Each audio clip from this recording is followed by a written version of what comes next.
এবার জামাতের নায়েবে আমির ডাক্তার তাহের যে অভিযোগ করেছেন কিছু উপদেষ্টাকে লক্ষ্য করে, সেটা কিন্তু অত্যন্ত গুরুতর। কয়েকদিন আগেই তিনি প্রধান উপদেষ্টার সঙ্গে নিউ ইয়র্ক সফর করলেন, আর কয়েকদিন পর এখন তিনি সমাবেশে দলের প্রোগ্রামে বলছেন কিছু উপদেষ্টা ষড়যন্ত্রে লিপ্ত, তারা মিটিংয়ে কি বলেন রেকর্ড আছে, এবং বলেছেন যে নাম এবং সেই কল রেকর্ড ফাঁস করা হবে। বিষয়টা হলো যে তারা মিটিংয়ে কি বলেন এবং তাদের নাম, কল রেকর্ড, এগুলি সাধারণত গোয়েন্দা সংস্থা মেনটেন করে। তো এইটা ধরে নেই যে তারা সত্যি এরকম কিছু ষড়যন্ত্র করছে, তাদের গোপন কল রেকর্ড। কিন্তু সেটা জামাতের কাছে যাবে কেন? জামাত তো এখন প্রশাসনে নেই, আওয়ামী লীগের আমলে ছিল না, এখন কি তাহলে আছে যে প্রশাসনের ভেতরে কি মানে যারা আড়ি পাঠতেছে, কল রেকর্ড করতেছে, তারা কি এখন তেমন কিছু সাপ্লাই দিল কিনা, যেটা নিয়ে ডাক্তার তাহের খুব উদ্বিগ্ন হলেন। এটা কিন্তু খুবই গুরুতর। কয়দিন আগে যেমন এনসিপির নেতাদের যে সেফ এক্সিট নিচ্ছেন কিছু মানে কিছু কিছু উপদেষ্টা এবং রাজনৈতিক দলগুলোর সঙ্গে লিয়াজও করছেন, তারা আখের গুছিয়ে নিয়েছেন, এরকম যে কথাবার্তাগুলি বললেন, তারপরে তো উপদেষ্টারা একের পর এক প্রতিক্রিয়া জানালো। তারা রেজওয়ানা বললেন যে নাম প্রকাশ করেন, অন্যরা বললেন যে সেফ এক্সিট নেওয়ার নেই, আমার বয়স 72+। একজন বলল যে আমি মুক্তিযোদ্ধা, আমি দেশেই থাকবো। অন্তত 5 থেকে 6 জন উপদেষ্টা বলছেন যে না, তারা সেফ এক্সিট নেবেন না। এখন কে নেবেন? ওয়াহিদুদ্দিন মাহমুদ নাকি কে? আসিফ মাহমুদ, সজীব ভুইয়া।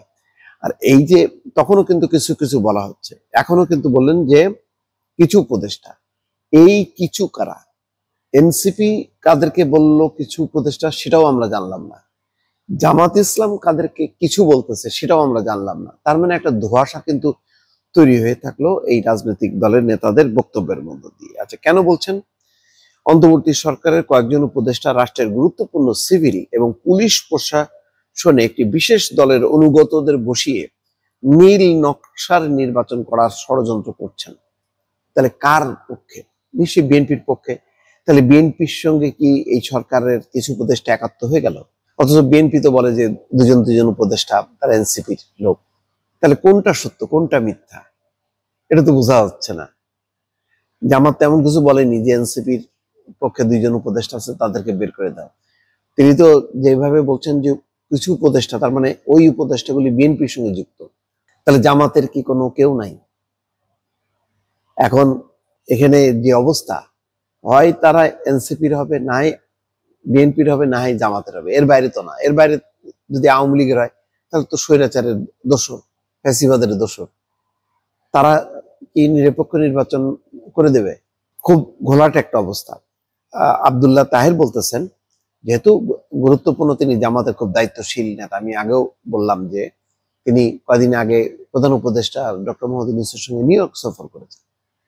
তো উনি বলছেন যে ষড়যন্ত্রে লিপ্ত ওইসব উপদেষ্টার নাম, এমনকি তাদের সভার বক্তব্যের কণ্ঠ রেকর্ডও তাদের কাছে আছে। মৎস্য ভবনে মোড়ে আয়োজিত মানববন্ধনে এই ষড়যন্ত্র বন্ধ করার জন্য হুঁশিয়ারি দিচ্ছেন তিনি। এটা আমার ধারণা যে বেশ কঠিন পরিস্থিতি। এনসিপির বিষয়টা, তরুণদের কথাটা অনেকে গ্রাহ্য করেনি, যে ঠিক আছে ওরা বলতেছে, হয়তো কিছু পাওয়া না পাওয়ার বেদনা থেকে বলতে পারে, কিন্তু জামাতের এটা কিন্তু খুবই গুরুত্বপূর্ণ। মানে ষড়যন্ত্রের কথা বলা হচ্ছে এবং চ্যালেঞ্জ এক ধরনের, যে তাদের নাম এবং কল রেকর্ড তাদের কাছে আছে। তাহলে সরকারের ভেতরে সরকার কারা মনিটর করতেছে, কি করতেছে, খুব একটা জটিল অবস্থা মনে হচ্ছে দর্শক।